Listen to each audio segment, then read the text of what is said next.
Hello guys, good morning. સ્વાગત છે તમારું મારા આજના નવા ફ્રેશ બ્લોગમાં. બધાને કહી દઈએ જય માતાજી, જય શ્રી કૃષ્ણ. બધા સ્વસ્થ હશો, મસ્ત હશો પોતપોતાની જિંદગીમાં. તો ગાઈઝ, આજે તો ઉઠીને તરત અમે તો છે ને હવે ગોરોનો એક જ દિવસ બાકી રહ્યો છે એટલે મેં મૂકી દીધી છે રોહીને મહેંદી.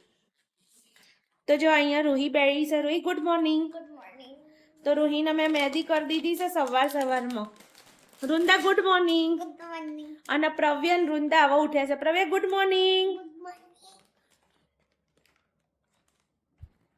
સો હેલો ગાઈસ, અમે જો બપોરના જમવામાં આજ તો બનાવી દીધા બટાકા પૌવા. કારણ કે છોકરાને ખાવા હતા બટાકા પૌવા, તો આપણે અત્યારે બપોરે બનાવ્યા છે જો લંચમાં. હેલો ગાઈસ, તો અમે બેસી ગયા છીએ જમવા માટે. તો અત્યારે બનાવ્યા છે બટાકા પૌવા અને છોકરાને જમવા આપી દીધું છે. અને સવારે ધવલ માટે મેં બનાવ્યું હતું ખીચડી પડી હતી અને રોટલો હતો તો મિક્સ વઘારી દીધું હતું. તો ધવલને છાશમાં ચોરીને ખાવું હતું તો મને કે આજે તો ટિફિનમાં એવું જ બનાવી આપજે, તો એમની માટે એવું બનાવ્યું હતું.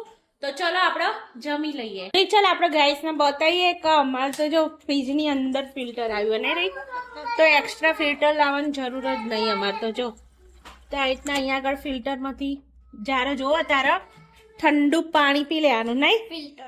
હા, અને ફ્રીજની એક વસ્તુ મને એટલી મસ્ત ગમે છે ને ગાઈસ, તો જો આ ઉપર છે ને એ ફ્રીજનો ભાગ છે અને નીચે છે ને એ ફ્રીઝર છે. તો અને એક ફન ફેક્ટ, તો બીજા બધા ફ્રીજમાં એક નાની વસ્તુ હોય છે ને એ અમને નહીં, બીકોઝ અમને અંદર પાણી પડે છે અને અહીંયા અમારો બરફ ઓટોમેટિકલી જ્યારે જોવો ત્યારે બરફ આવી જાય નહીં તમારા હાથમાં. તો ગાઈસ, જો હું આ વખતે છે ને આવું ઓર્ગેનાઇઝર લાવીશું તો ડોલરમાંથી લાવી હતી. તો આવી રીતના બોટલો મૂકવામાં બહુ ઇઝી થઈ જાય છે. તો ઇન કેસ એકાદી બોટલ લીકેજ હોય ને તો નીચે બગડતું બી નહીં અને મસ્ત એવું ઓર્ગેનાઇઝ થઈ જાય છે. તો જો આપણે અહીંયા દૂધ મૂકી દીધા છે, અહીંયા દહીં મૂકી દીધું છે અને જો આમાં મસ્ત એવી શાકભાજી ભરાઈ ગઈ છે આપણી. તો અત્યારે તો જો ફ્રીજ થોડું ખાલી છે.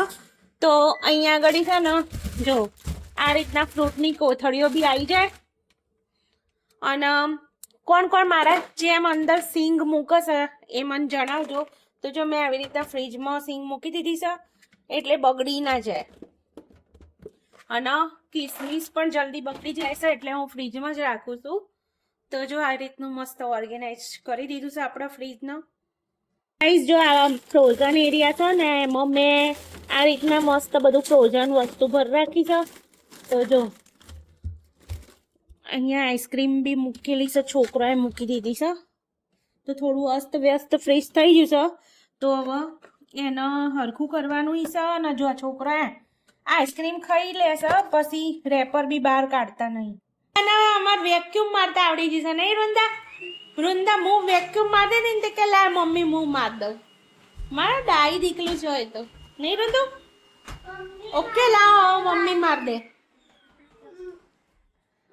તને નહીં મારવું બેટા, મમ્મા કરશે વેક્યુમ. ઓકે, 1 ટાઈમ કર દે લે.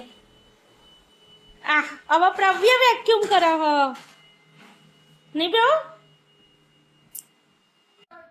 સો ગાઈઝ, જો આજનું અમારું ડિનર રેડી થઈ ગયું છે. પંચરત્ની દાળ છે, ભાત છે જીરાવાળા અને સાથે છે રોટલી અને છે સેલેડ. ચલો ખાવા. રોટલીના ઘી ચોપડવાનું હતું ને ઘી તો હતું નહીં. પછી જો ફટાફટ બનાવ્યું છે બટરમાંથી ઘી. મમ્મી, બટરનું જ ઘી હોય. બટર એટલે માખણ કહેવાય, માખણમાંથી જ બને ઘી બેટા. આવ તો માખણ ગળી ના હોય? મને તો લાગે તો ગળી હોય. એ તો એમાં મિશ્રી નાખીએ તો ગળ્યું થાય.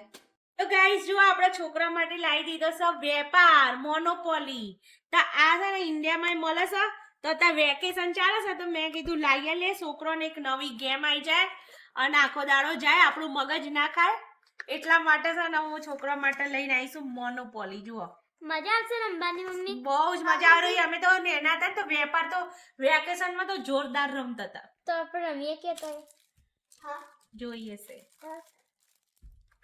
હેલો ગાઈસ, તો આપણો વિડીયોને અહીંયા જ કરી દઈએ છે એન્ડ. વિડીયો સારો લાગ્યો હોય તો લાઈક કરો, શેર કરો, કોમેન્ટ કરો અને મળીશું એક નવા વિડીયો સાથે. ત્યાં સુધી આવજો, બાય બાય.